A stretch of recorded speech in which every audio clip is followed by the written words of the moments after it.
জানিয়ে দেব গুরুত্বপূর্ণ আপডেট বাংলা সংবাদ। শুরুতেই সংবাদ শিরোনাম, পরে বিস্তারিত। শনিবার রাজনৈতিক দলের নেতাদের সঙ্গে বসবেন ডক্টর ইউনূস। এরপর জানিয়ে দেব আওয়ামী লীগ শীর্ষ আমলারা এবার দুদকের নজরে। আরও জানিয়ে দেব দুর্যোগ ব্যবস্থাপনার দুর্যোগ কাটেনি 52 বছরেও।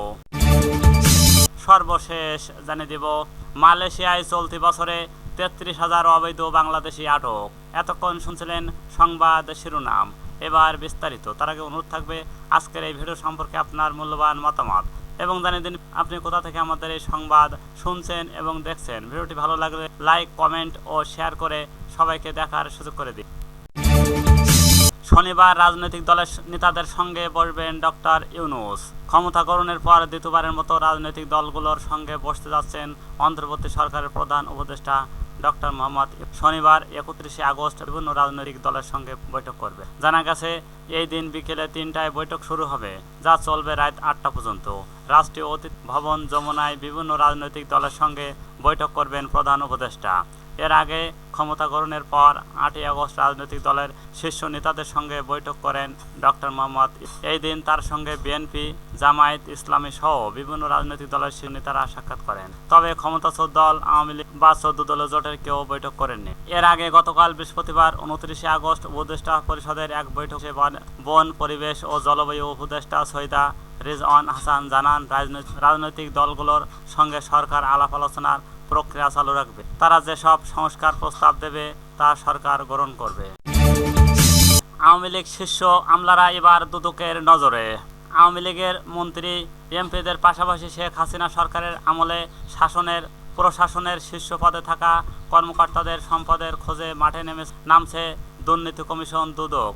গত বছরে যেসব আমলা গুরুত্বপূর্ণ পদে থেকে বিভিন্ন সুযোগ সুবিধা নিয়েছেন, তাদের বিষয়ে অনুসন্ধানের নীতিগত সিদ্ধান্ত নেওয়া হয়েছে। সাবেক মন্ত্রী পরিষদ সচিব, প্রধানমন্ত্রী, মুখ্য সচিবের সম্পদের তথ্য তলবের মধ্য দিয়ে শুরু হবে এই প্রক্রিয়া।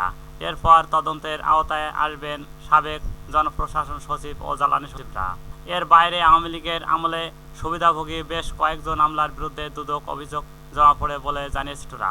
জানা গেছে বিগত 15 বছরে সরকারের আশীর্বাদ পুষ্ট হয়ে ক্ষমতার দাপট দেখিয়েছেন আমলারা। বিভিন্ন সময় অনেকের বিরুদ্ধে সুষ্ঠুভাবে অভিযোগ পেয়েছে দুদক। তবে বিভিন্ন মহলের চাপের কারণে এতদিন সেসব অভিযোগ নিয়ে কাজ করতে পারেনি সংস্থাটি। রাজনৈতিক পট পরিবর্তনের পর এখন সেসব অভিযোগ অনুসন্ধান করার সিদ্ধান্ত নেওয়া হয়েছে। এরই মধ্যে দীর্ঘদিন লাল ফিতায় ও বন্দী থাকা অনেক গুরুত্বপূর্ণ ফাইল নিয়ে নতুন করে তদন্ত শুরু করেছে দুদক। সূত্র জানান, সরকারের কয়েক ডজন প্রভাবশালী আমলার বিরুদ্ধে নজির অনিয়ম ও দুর্নীতির অভিযোগ রয়েছে দুদকের কাছে। এর মধ্যে কয়েকজনের অবৈধভাবে বিপুল সম্পদ অর্জনের তথ্য রয়েছে। চাকরি জীবনে ক্ষমতার অপব্যবহার, ঘুষ ও উন্নয়ন প্রকল্পকে কমিশন নেওয়া সহ বিভিন্ন অনিয়ম জড়িয়ে মালিক হয়েছেন শত শত কোটি টাকার।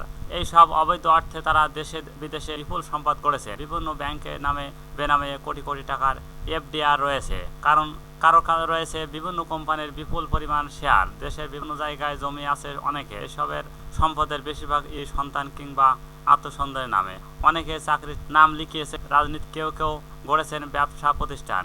কয়েকজন আবার দেশ ছেড়ে পরিবার পরিজন নিয়ে বিস্তায়ী হয়েছে। কারো বিরুদ্ধে অর্থ পাচারের অভিযোগ রয়েছে। দুর্যোগ ব্যবস্থাপনার দুর্যোগ কাটেননি 52 বছরেও। স্বাধীনতার পরপরই যুদ্ধবিধ্বস্ত বাংলাদেশকে নতুন করে গড়ে তোলার জন্য গঠিত হয় দুর্যোগ ব্যবস্থাপনা অধিদপ্তর।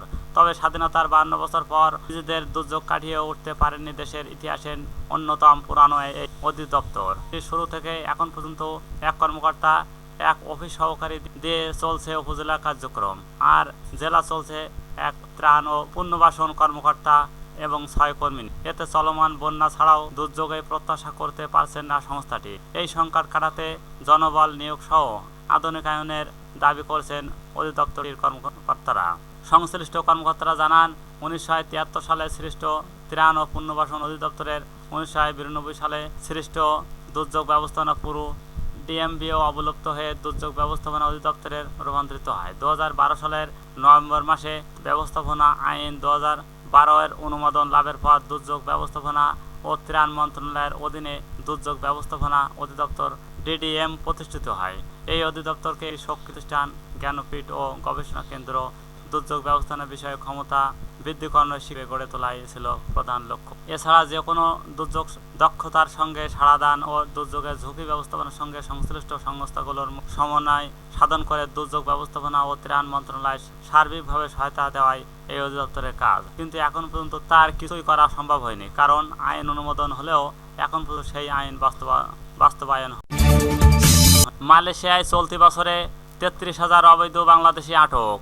মালয়েশিয়ার কুয়ালালামপুর ও জোহর বাহারু, পেরেক ও পেনাং সহ 9টি রাজ্য ইমিগ্রেশনের অভিযানে গত 28 দিনে 584 বাংলাদেশি সহ 1,835 জনকে আটক করা হয়েছে। মালয়েশিয়ায় অভিবাসন বিভাগের মহাপরিচালক দাতুক রাসলিন ও জোশো জানিয়েছেন, চলতি বছরের জানুয়ারি থেকে আগস্ট পর্যন্ত 8 মাসে 32,952 বাংলাদেশ সহ 65,749 জনের বেশি অবৈধ অধিবাসী আটক হয়েছে। তিনি জানান, অবৈধ অধিবাসীদের নিয়ে জনগণের উদ্বেগ রয়েছে। মালয়েশিয়ায় কোনো অবৈধ অধিবাসীকে অবস্থান করতে দেওয়া হবে না বলেও হুঁশিয়ারি দেন তিনি। মহাপরিচালক দাতুক রাসলিন ও জোশো বলেন, আমরা 1 জানুয়ারি থেকে 28 আগস্ট পর্যন্ত সারা দেশে 482টি জায়গায় 9,989টি অভিযান পরিচালনা করছি। দৈনিক গড়ে প্রায় 58টি অভিযান চালানো হয়েছে। অভিযানে 1,83,276 জন বিদেশি নাগরিক কাগজপত্র পরীক্ষা করা হয়েছে এবং এর মধ্যে থেকে 65,749 জন অবৈধ অধিবাসীকে আটক করা হয়েছে। তিনি বলেন, আমাদের দেশে নির্মাণ পরিষেবা এবং কৃষি সহ বিভিন্ন অর্থনৈতিক খাতের চাহিদা পূরণের জন্য বিদেশি শ্রমিকদের উপর নির্ভর করে। এখন পর্যন্ত আমাদের দেশে প্রায় 24 লাখ নিবন্ধিত বিদেশি কর্মী রয়েছে।